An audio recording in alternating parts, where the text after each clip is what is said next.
there's people out there, they say, I want to do this, I want to do that. And they constantly just say it and say it and say it, but they don't do anything. But once you take that first step, now you almost force yourself. Now you have to complete it because you already opened the door. You already stepped inside. Even if you just put one foot in the door, now you have no choice but to follow through. So that's one thing I do to myself. If I say I'm going to do something, I force myself to go do it, so that way I have no choice but to go do it and not just sit around and hoping for it to happen or just talking to people and saying, yeah, I want to do this and that, and then I don't do it. Hello, welcome to the See-Through Podcast, a podcast that creates transparency on life with a disability through raw conversations with the disability community.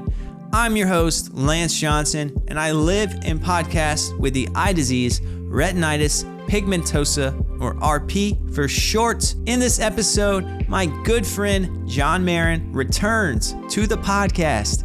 In this episode, Jon updates us on his internship program for visually impaired students, a recent project he directed called This Is How We Brew It, which highlighted diversity in the New York City beer brewing scene, and more. But before Jon and I's interview begins, make sure to subscribe to the podcast, follow on social media. The handle is at See-Through-Pod. And if you want bonus episodes and exclusive content, go ahead and join the See-Through Few over on Patreon. The link is in the show description. Enjoy.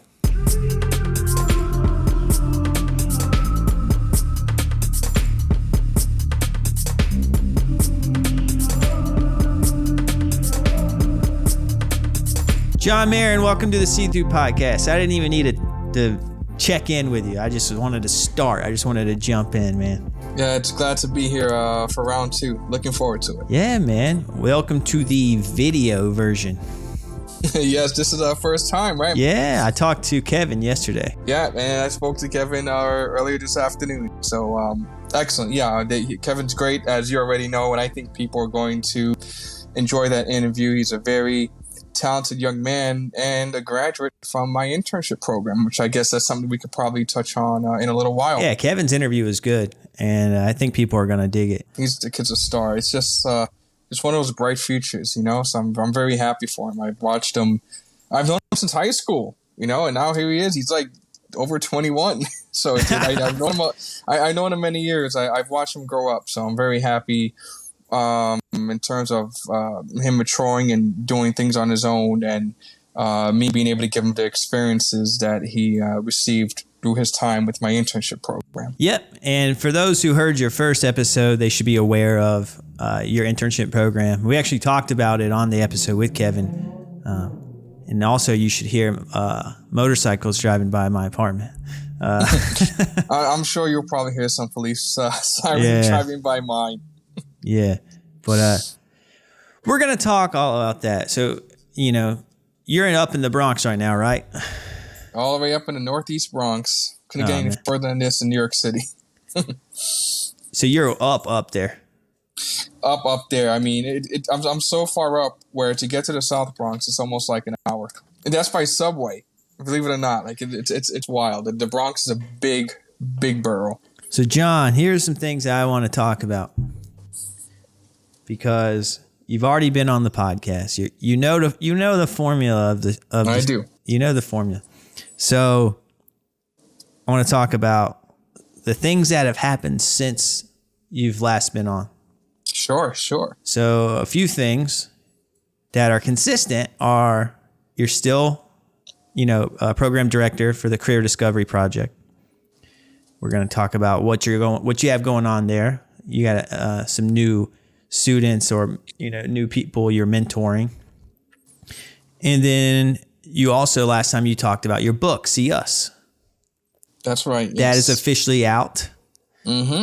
I want to talk about the release of that book, and then I want to talk about your collaboration with Kevin for This Is How We Brew It, and then a few other things. So I'll let you pick. Which one of those 3 topics do you want to talk about first, Jon? Well, let's jump right into it, and let's talk about the Career Discovery Project and I guess how it's been doing since we last spoke. Yeah, let's hear it, man. Well, I believe we spoke. Was in the fall or the spring of this year. It was definitely before my book came out. So, and let's just say it was in the fall. So, You know what? Let me then, look. Oh, you Let can me check it look. out. Excellent. I'm going to get an exact date for you, man. See, and for everyone watching or listening, this will all make sense. So, Yeah. Well, I guess now would be a good time while I'm searching for when we last Sure, talked. Describe to the people listening who maybe this is their first time. Yes, absolutely. What exactly the Career Discovery Project is. So the Career Discovery Project, or CDP for short, it's a grant-funded internship program. We get our funding from the awesome people at the Lavelle Fund. They've been funding this program for a very long time. And what the program does is it connects blind and visually impaired high school and college students with internship opportunities that are related to their career goals or college majors. It's a year-round program. We work within semesters, so the fall, spring, summer. Students work after school. They work on the weekends. They work remotely. Some of them work on site, and some of them work a blend of both. They're paid every 2 weeks. These work experiences are extremely unique to each student that applies to the program. So that way, wherever I'm placing someone, it's because this is not only where they want to be, but because they're going to benefit directly from that work experience. So I'm not just taking any student and just giving them some random job. This program is more person-centered. Yeah, and I think Kevin, he hyped it up a lot in our interview. So if you tuned into Kevin's episode, you'll be a little bit familiar. I just looked it up. It was February, man. February. Wow. So it's been a while. Look at that. So yeah. So since then, it's been consistent. We continue to place about 6 to 10 students per semester, and it's just great because it's such a variety of students and interests and places where they like to work. For some students like theater. So I have. Had a student working at the Jamaica Center for Arts and Learning in Queens, New York. This past summer, he wants to return again next summer, which is really good. I have another film student that's working with the Mott Haven Film Festival. So she's getting a tremendous amount of experience with pre and post-production and even some administrative work. She works after school. Sometimes she does work remotely. Sometimes she has to go on site and work in the offices and the studios with the Mott Haven Film Festival. I have students working remotely for voiceover, for voice actors, which is really great. I have another student who's about to start working with the Assistive Technology Lab that's based in NYU. We're just going to keep going with just finding these kids some really unique and just awesome opportunities that they're going to benefit from and are going to look really good on their resume. So you're back at it, what it sounds like, because we went pretty deep on the Career Discovery Project on the first episode. And my favorite thing about the Career Discovery Project, and from what Kevin even touched on a lot, was you're giving these students internships that they actually want to have, and that they wouldn't have the opportunity to have in other internship programs, because basically it seems like most programs are kind of hesitant to put faith into visually impaired students and to think that they are capable of working in these industries that you set them up for with internships with. And what I love about it is not only do you give them internships, but they do a great job at the internship. And then you basically prove everything wrong. And then the students prove to themselves that they can do, X, Y, Z or whatever they're interning at. And they get these cool internships, man. And I'm a big advocate of internships, because when I was in college, I took 3 internships. And those 3 internships were more advantageous to me than my classes were, just because right. So, I just love the program. It's such a benefit to them because they're getting this work experience before they even graduate from college. So by the time they graduate from college, they probably had 4 or 5 internships, alone just with me, right? And they're ready for work. But by that time, they're definitely ready for permanent employment, and that's why internships are important, because it's on the job training as well, and these students are getting that, where especially on a consistent basis through my program. We try to avoid any large gaps between the times that they work. So maybe a student could take off a semester. That's fine. It's only a couple months, but they usually jump right back into it. Yeah, I think that's great. I think you have a really cool role and job. Because that is your job, which is cool. And we're very City Access New York is a very small organization. So I'm fortunate to actually be in a position where it's sort of a one-man show. Of course, I have administrative help, but I'm the boots on the ground. I'm the one that's meeting with these students, face to face or virtually, and I'm getting them these work experiences. So it's not like it's a big organization and they have to go through 5 different people to get some answers and to justify the job. So students appreciate that as well, because when they need something, they speak to me directly. Yeah. And I can tell that they click with you. I think that has to do with your personality. You're very easy to talk to. You're like I would describe you as an extrovert. You're extroverted? Yeah, I wasn't like that before, but as I got older and you develop a little self-confidence, it could change a little bit. And some of the students that is, I've seen them grow and change while their time in my program. There were some that were in high school. They were very shy and quiet, and now they're out there on their own. They're young adults, and they're more self-confident. They're more vocal. They advocate for themselves a little bit more. And, that's because they almost had to learn how to be that way while they were working in my program. Because when they're working, they're with co-workers, they're working directly under a supervisor, they're working with customers or visitors, depending on what their job site is. So they almost learn to become extroverted or more social, or to break out of their shells. Yeah, I think that can be good. And as someone who is introverted, doing these interviews it kind of forces myself to get out there and talk to people. But once I get going, it's easy. It's just the act of getting going sometimes is I'm like, oh. We have the nice smooth vibe that puts people at ease. Thanks, man. And you got that radio voice. Okay. Well, I'm glad you think that.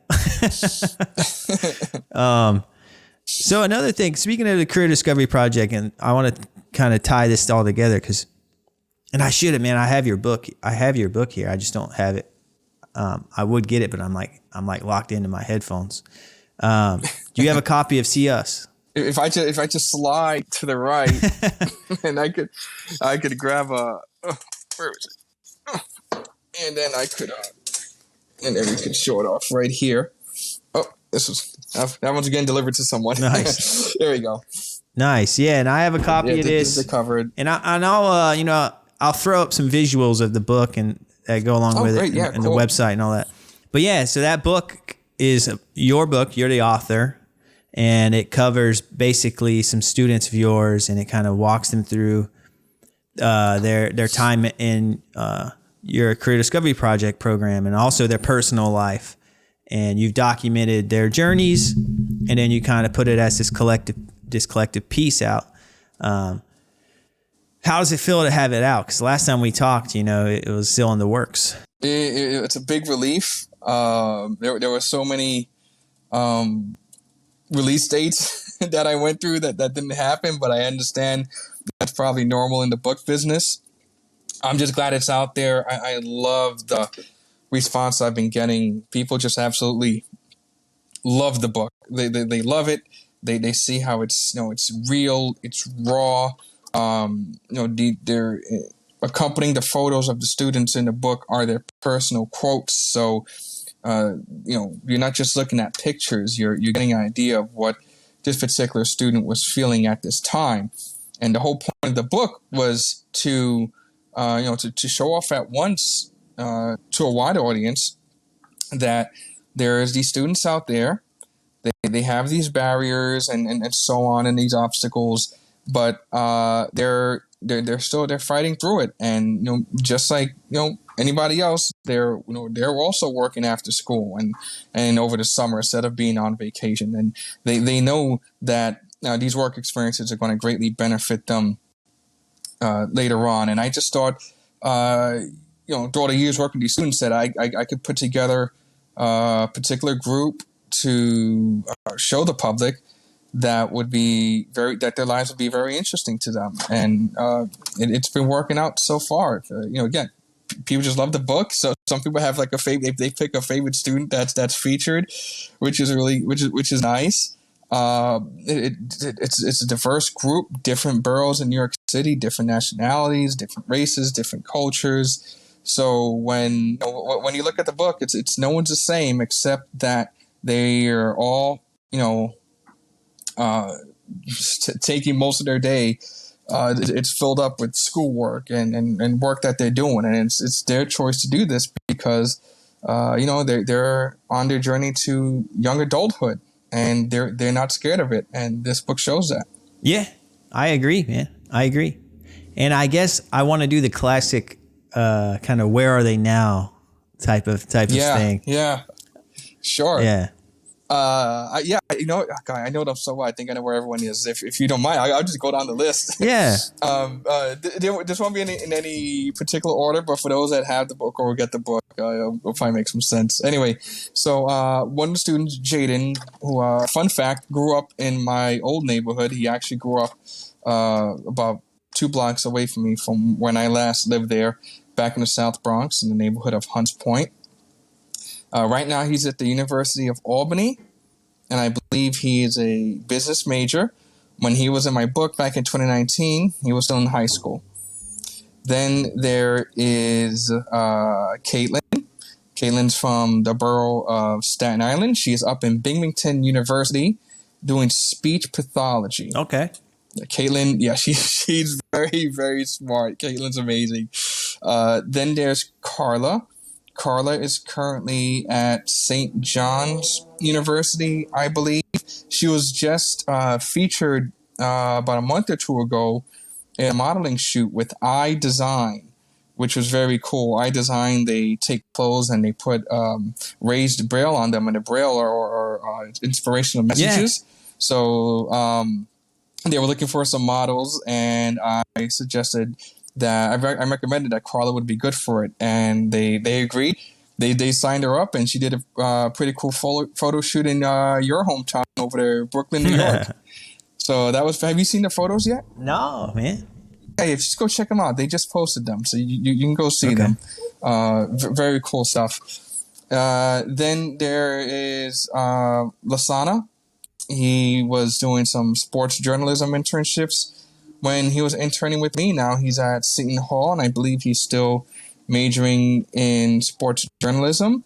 Then Alex Yang from Queens. He's graduated from college, by the way, and he is right now just finished taking his teacher assistant certification. So he's looking to get into the educational field.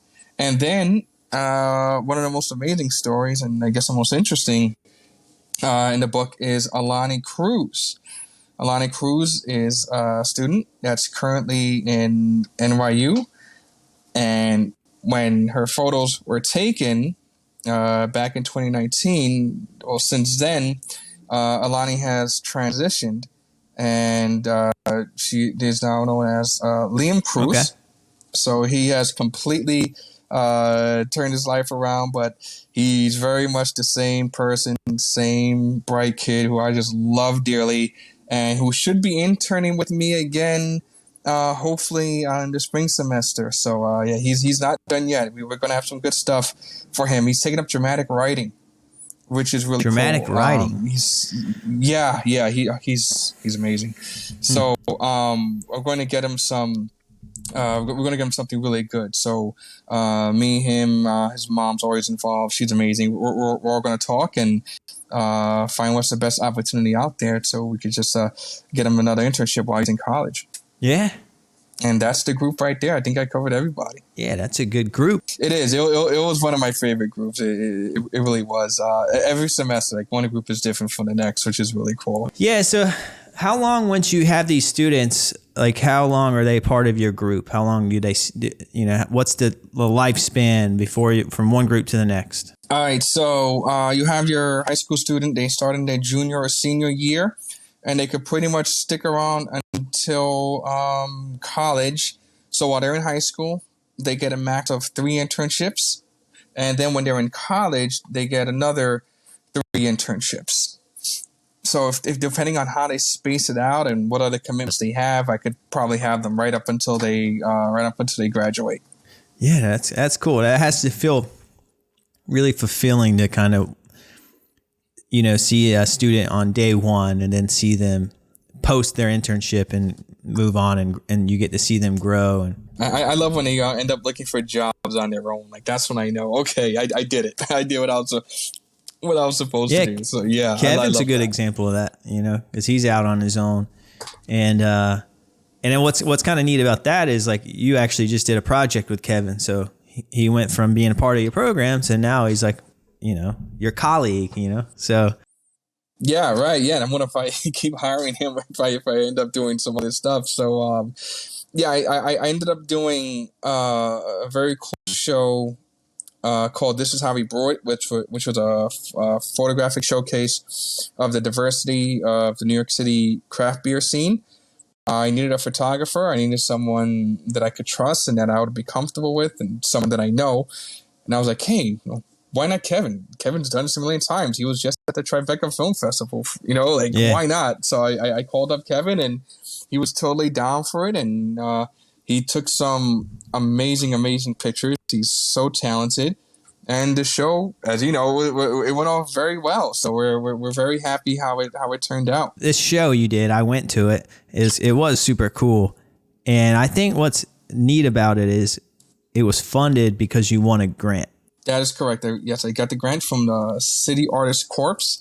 What's also funny is that there's like a couple other people I know that also had won grants from them, and they were doing their own shows as well. It's amazing how many people applied within New York City and were able to get this grant. So I was very happy for them. So what's the deal with grants? Because I feel like I always forget that grants exist. Because I work in the creative field, and I basically fund everything that I do out of my own pocket. So the idea of getting a grant sounds very appealing. But at the same time, are there limitations? Like, do you feel like they creatively, do you feel like they have control over what you're doing? Or what's your experience like with the grant? Well, this is the first grant that I really applied for. I mean, it kind of fell in my lap. I didn't search for it. After I read, the rules and the regulations, I kind of felt like this is going to be tight, which forced me to do the show in October. I would have preferred doing it in November and having a little more time. But it looks like some grants are more stricter than others. Because there's just so many out there, and whoever is, granting someone this money, I guess they just want to make sure they know what they're paying for. Yeah. You know what I mean? So I think that's kind of why they lay down the law the way they do. But, this one, with the exception of the date, everything was fine. The activity reports weren't too meddlesome. They were easy to talk to, easy to correspond with. They were great. They were fine. It's again, there's just so many out there, and some of them are just so specific to what they want the money used for. I just wish there were more grants that would just target individuals and kind of let them do what they want to do without following such a strict set of rules. We need more of those. I'm sure that they're out there, but it would be nice to have more. Yeah, I should look into some grants because it was neat. So how much? You basically applied for this grant, and then you were awarded the grant, which means you won the grant. And then they basically, the city of New York, is that who it is? The city of New York? I believe so. It's a City Art Foundation of New York, or something like that. They just gave you cold hard cash, right? Yeah, they sent a check, and Yeah, once they sent that check. How much money was it, man? How much we talked? 5,000. So they sent 4,000 first, and then they sent the other 1,000 after the event. So you need to apply next time it's on. I'll forward you an email. I'll let you know. Yeah. Yeah, and I think you used it well, man, because you had to do the photography, print it, you had to rent a space, and you had an event, and then you had a final product. And then what's neat about it is you had a physical event where people showed up and like saw your work, which is rare, I think. You know, most work these days are just digital. Yeah, I was not doing it that way. There's no way. If it had to be in person. Now, I'm not a big fan of virtual shows and conferences and things like that. I like being in person. I'd rather except be in the See-Through podcast. No, that's different. we need to do it like that. But eventually, you got to get the studio so I can be there in person. Yeah, that would be neat. I would love to have a studio and have people come in. Oh, I'm sure you can find a spot over there in Brooklyn. It might cost That's you the an arm and a leg. But yeah, I showed up, free beer. You had photography. It was a party, man. It really was. It went from a nice, calm gallery exhibit to becoming a party, which was funny. Yeah, man. Yeah, man. I think why I like talking to you is because you're like you make shit happen. You know, like you are a go-getter. You're out there, like you said earlier. Your boots on the ground. You know, you're applying for grants, you're getting them, and then actually going through with it and having a final product. You write, you publish your own book. You're a program director, getting these kids internships. You don't have to work as hard as you do. Let's be honest. Why? Like, you obviously have a lot of passion behind what you're doing. Does any of that passion stem from just helping the visually impaired community or being a part of the visually impaired community, or is that just who you are? A little bit of both. A lot of it is just of who I am. Yeah. I always wanted to create and do my own things, and one lesson that I was able to taught myself was, there's people out there. They say, "I want to do this, I want to do that," and they constantly just say it and say it and say it, but they don't do anything. But once you take that first step, now you almost force yourself. Now you have to complete it because you already opened the door. You already stepped inside. Even if you just put one foot in the door, now you have no choice but to follow through. So that's one thing I do to myself. If I say I'm going to do something, I force myself to go do it. So that way I have no choice but to go do it and not just sit around and hoping for it to happen or just talking to people and saying, "Yeah, I'm going to do this and that," and then I don't do it. So that part of it is me. And then there's the other side where, and as far as my students concerned, I know that if my program is gone, there's going to be a huge gap. A huge gap. We're small, but we're doing so much that if this program is not around, then these students they're not going to get these job opportunities. There's no other way to say it. I know it sounds braggadocious or like I'm propping myself up, but it's true. There's nowhere else for them to get this type of work and this type of individual attention. So I fight very hard to keep the program running and exciting and interesting to the students, and always making sure that our funders are happy with the progress that we made, because it needs to keep going. That this program cannot stop, and especially now that other students are they're talking to their friends about it.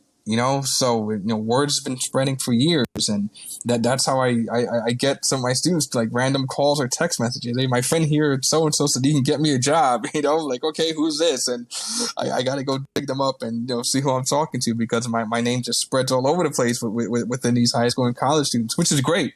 I don't mind that at all. I even have job sites that give out my information to their friends that work at other job sites, and they're like, "Look, I heard you got a friend of mine, an intern. Can I have one too?" I'm like, "Okay, sure," and then we see how we can make that happen. So, this program, it just, it does so much for this population, and I just want to make sure that it sticks around as long as possible. And if I end up moving on, years from now, I just hope there's someone else to just keep it going. Yeah, I think there will be, and I'm not surprised at all that there's word of mouth, because if my friend was like, hey, I just got this really dope internship over at this film production, I would be like, oh, that's the internship I want.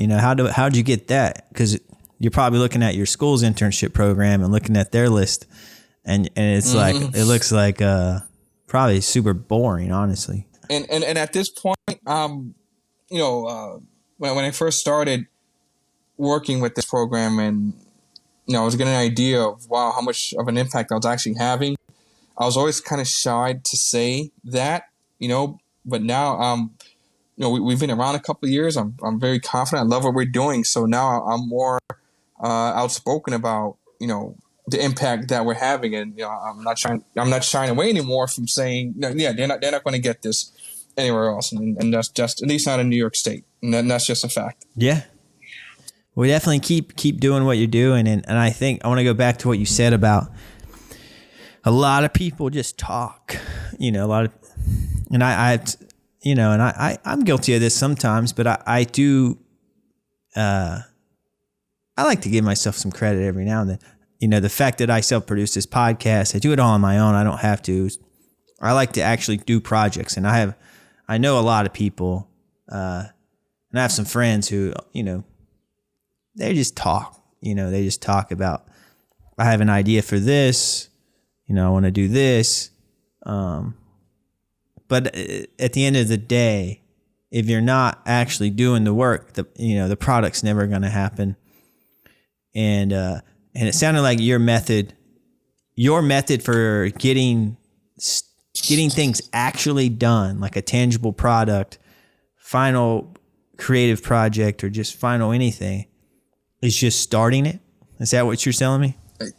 Exactly. Just the smallest step that's going to force you now to take the next step and the next step, because now you can't stop. That, to me, that's what works for me. I don't know if that will work with anyone else, but for me, I feel like I have to, once I force myself in there, then that's it. Now I got to keep going. Yeah. So if someone's listening to this and they had this, this idea that's just going to be a game changer for whatever they're working on, but they're like, I don't know where to start. And then just take the first. Go ahead, finish, and then I'll. No, so yeah, I agree. Just take the first step. But I think a lot of times, and I think it's easy. It's very easy to just overthink things, right? Right. There's a lot of power in just starting, even though you're not, maybe don't have all your ducks in a row or all the pieces of the puzzle that you think you need to start. Sometimes it's just good to go ahead and just to get started. And I think, so if you're listening, if you're thinking of starting something, just be like Jon. And also, and another thing is, no matter what it is, you're not doing it on your own. So whatever project you have in mind, surround yourself with talent, because you're going to need help. You're not, whatever it is, trust me, no matter what, you're not going to do it on your own. You're going to need someone to help you. So surround yourself with talent and with people that know what you're doing and understand what it is that you're trying to accomplish. Yeah, I agree. And, I do this podcast myself, but I have guests on. I have friends help me shoot some videos and photography and whatnot. But, there's always people. It's just like surround yourself with people who are going to make your project better. All right. So here's a question for you. We're talking a lot right now about collaborating with other people. Mm-hmm. Let's say, you're pretty good at it. You're not afraid to text people. You're not afraid to DM people, email people, and just ask for something if you want. Absolutely. Yeah, I go right at them. I'm knocking on doors. Yeah. You are a door knocker. I like that. That's a good way to phrase to put it. So if you're starting a project that does need help, how would you go about, what's your advice on how to collaborate with other people? I think the first thing you should do is go to your networks. See if there's already someone in your network that you have a relationship with that has a particular skill set that you're going to need to do this project. And then you reach out to that person. That way you already know the person. You don't have to break any ice. It's not a cold call or anything like that.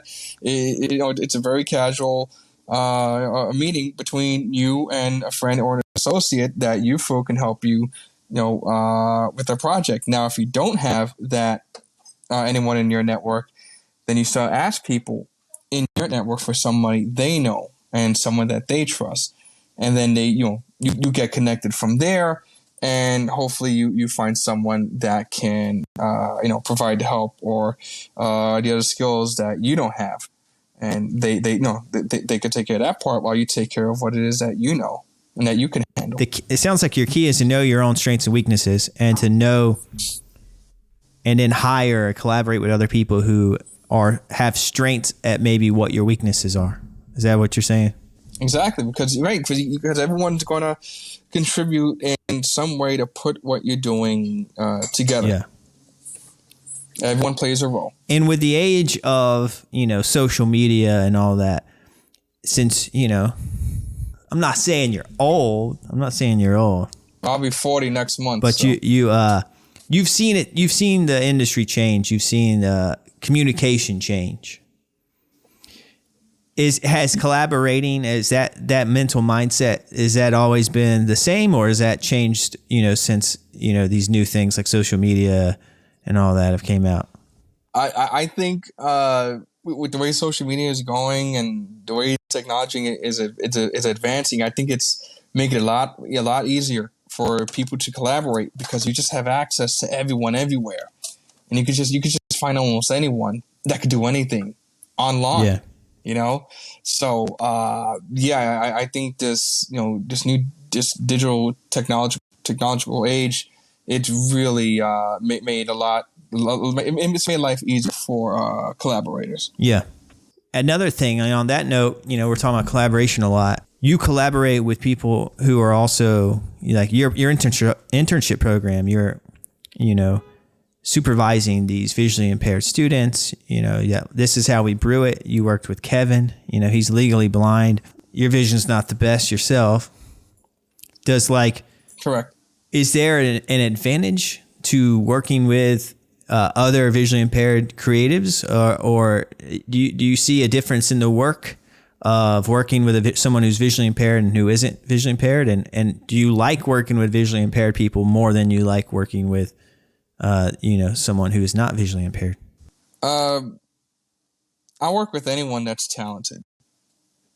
No matter if they're visually impaired or not visually impaired. And that's a discussion Kevin and I had while we were in a lift going to one of the breweries where he was talking about other projects. And I'll let him speak for himself. I don't know if he mentioned it in an interview or not, because I don't want to speak for him. But he pretty much said, kind of what I'm saying now, that I'll work with anyone, and I don't want to be pigeonholed or just known for working with only this type of people or that group of people or so on. He like me, he's willing to work with anyone that's talented and shares a similar vision. The other part of your question, if I find it easier or not, no. I always like to break everything down to the individual. So I haven't done that many projects anyways. I haven't, Kevin's actually the first visually impaired person that I actually did a serious project with. So if anything, maybe it's too early for me to answer a question like that. But either way, I go right down to the individual. All right. Yeah, I love that. I think that's a good answer. I think I'm with you. I'll work with anyone as long as you're two things. You're talented and you're easy to get along with. Yeah. What's next for you, man? You've done all these projects. Yeah. What's the next one? I got started on it already. I don't want to say too much because it's too early, but I already put my foot in the door. I already met with some people. I know I'm being real mysterious about it, but as time goes on, I'll continue to reveal more because it's a long way from now, I think. So I don't want to say anything too early and then it doesn't end up happening. But you know me, I already got started and I already had a meeting with someone, and so just stay tuned, and I'll continue to tease you every now and then, especially for my third appearance on this show, which I hope will be a couple of months from now. We can make this a regular thing. Yeah, I don't see why not. Otherwise, I'm happy. I just miss sleep. I have a 5-month-old who has a habit of waking up between 5:30 and 6:30 in the morning. As beautiful as it is to see her face as soon as I wake up, it's tough. It's hard. But personal level, yeah, I'm pretty happy. Things are going well. My birthday is coming up next month, so I'm excited for that. I'll be a nice young 40 years old. Thankfully, I don't look 40. So, yeah, a lot of good big things. 40. Yeah, man. I'm still trying to figure out what to do, and I hope you're free on the 3rd because that looks like the day we're going to start hanging out. Yeah, I'm free. What do we want to plug? I want to plug See Us. People can buy your book. Go to iamjonmarin.com, IAMJONMARIN, and you could do a pre-order for a copy there because I actually sold out, which is great. So now I have to go get me a whole other stack. So if you want to pre-order, you could pre-order at the website.